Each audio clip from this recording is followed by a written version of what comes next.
Tensions in Israel are heightened following the discovery of the bodies of 3 Israeli teens who had been missing for weeks. According to Israeli Prime Minister Benjamin Netanyahu, the Palestinian group Hamas is responsible and, as such, has ordered airstrikes across the Gaza Strip. Now, to make matters worse, just today, the body of a Palestinian teen was discovered in what his family claims to be a revenge killing by 3 men who forced him into a car and drove away.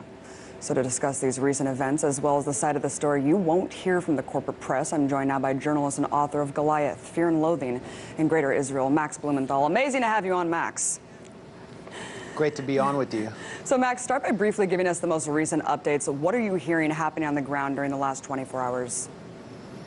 There are clashes in Shufat where the 17-year-old Palestinian boy who was found murdered apparently in a Jewish extremist revenge attack was from. It's a refugee camp in occupied East Jerusalem, and these clashes have been going on for a day. This is following Israel rampaging through the West Bank, abducting over 500 Palestinians, placing almost 200 under administrative detention without charges, raiding universities, killing 6 people while bombing the Gaza Strip, and exacting casualties there. And it's my view that the Israeli government knew from the beginning that the 3 kidnapped and murdered Israeli teens were dead. They knew who the alleged perpetrators were, who the chief suspects were, and they may have even had an idea of where the bodies were from the beginning 2 weeks ago, and that they concealed this information through a gag order from the Israeli public in order to bring us to the crisis where we are today, which has only benefited Netanyahu and his extremely right-wing coalition at the expense of everyone else living under their control. Right. According to Mondo Weiss, the Israeli government allegedly did know about those circumstances, Max, put a gag order on the case. Really unfortunate. Why do you think that there is that clampdown on information, just to get those tensions heightened? To unite the Israeli public against Palestinians and behind Netanyahu has carefully staged managed this crisis by, for instance, deploying his wife to introduce the Bring Back Our Boys hashtag. Netanyahu appeared on Israeli media constantly looking at maps. Netanyahu's statement after the 3 kidnapped teens were allegedly found, although they may have been, their bodies may have been discovered earlier, invoked a poem by the famous Jewish poet Chaim Bialik referring to a Jewish massacre in Europe and calling for blood vengeance. So he's explicitly linking this to the Holocaust. He referred to the killers and Hamas as human animals, and his incitement has led directly to the murder of this 17-year-old Palestinian boy apparently abducted by settlers.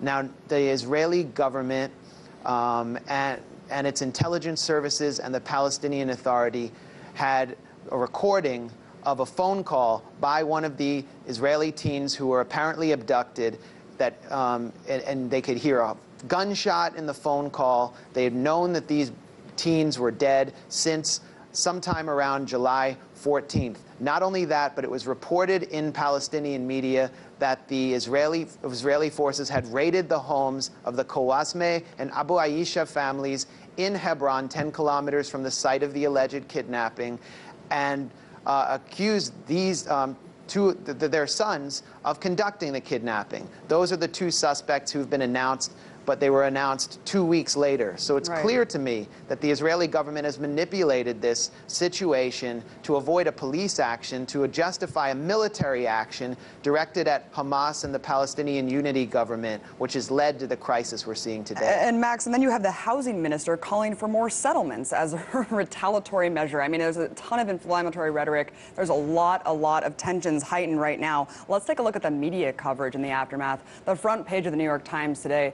showed a Palestinian throwing a rock in relation to the story about the Palestinian being murdered.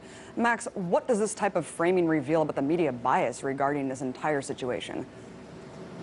Well, Jody Rudorin, who's the chief correspondent for the New York Times Jerusalem Bureau, a bureau that is housed in the home of the Karmi family, a Palestinian family who have been ethnically cleansed and who have to ask the New York Times reporters for permission to see their house in West Jerusalem.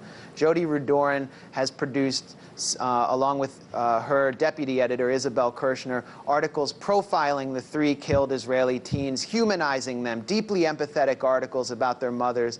There's been very little on the Palestinians who've been killed in Israel's rampage through the West Bank and Gaza Strip, or the Palestinians who've been killed in apparent racist hate crimes, in revenge attacks incited by Netanyahu. Worse is the article today by Rudorin and Kirshner, which waits till the 18th paragraph to discuss the campaign of incitement and the race riots in Jerusalem by Jewish extremists who have been stoked by high-level figures in the Israeli governing coalition. It's clear that the New York Times is engaged in a whitewash of the real sources of this crisis and doing deep disservice to its readers. Beyond that, Abby, I see very little discussion of this crisis and the real roots of it in progressive media. Right. And your show is one of the few shows that I see discussing it, even in the alternative online media. And let's get into that, Max, because according to the Ministry of Information in Ramallah, so many Palestinians have been killed by Israeli forces since the Second Intifada that it equates to 1 being killed every 3 days for the last 13 years. And in fact, 2 Palestinian teens were just gunned down broad daylight on camera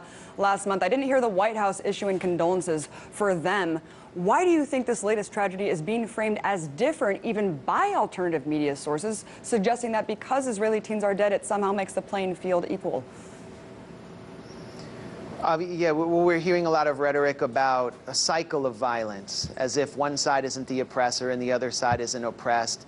And we're seeing undue focus on the 3 Israeli victims.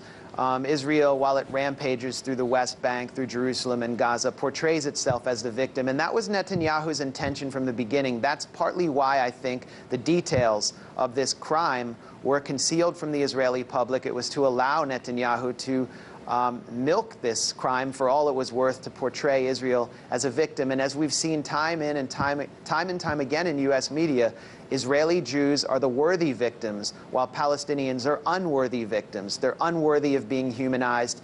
And Jody Rudorin of the New York Times, who recently wrote about one of the boys killed in broad daylight, who you mentioned, on closed caption TV, execution style by an Israeli soldier, referred to him as one among the thousands who died in the struggle against Israel.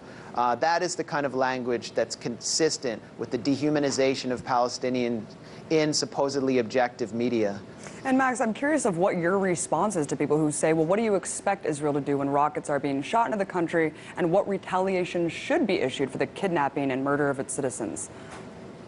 I expect Israel to decolonize and allow the 80% of the people from the Gaza Strip who are refugees to be allowed to return to their land and property that was taken from them. If you want to understand the roots of Palestinian violent resistance, you can't go back 1 week or 2 weeks or a few years ago or a few intifadas ago. This is not a cycle of violence. It's rooted in a settler colonial apartheid state, which is engaged in an ongoing campaign to dispossess Palestinians of all they have in order to consolidate its ethnic purity. That's the root of this crisis, and that's what we should be talking about, as well as the current round of violence. And this will continue as long as the status quo continues. All of the trends that we're seeing today, including the fascist trends in Israeli society, will deepen and intensify. Lastly, Max, we have about a minute left, but I wanted to talk about boycott, divestment, sanctions.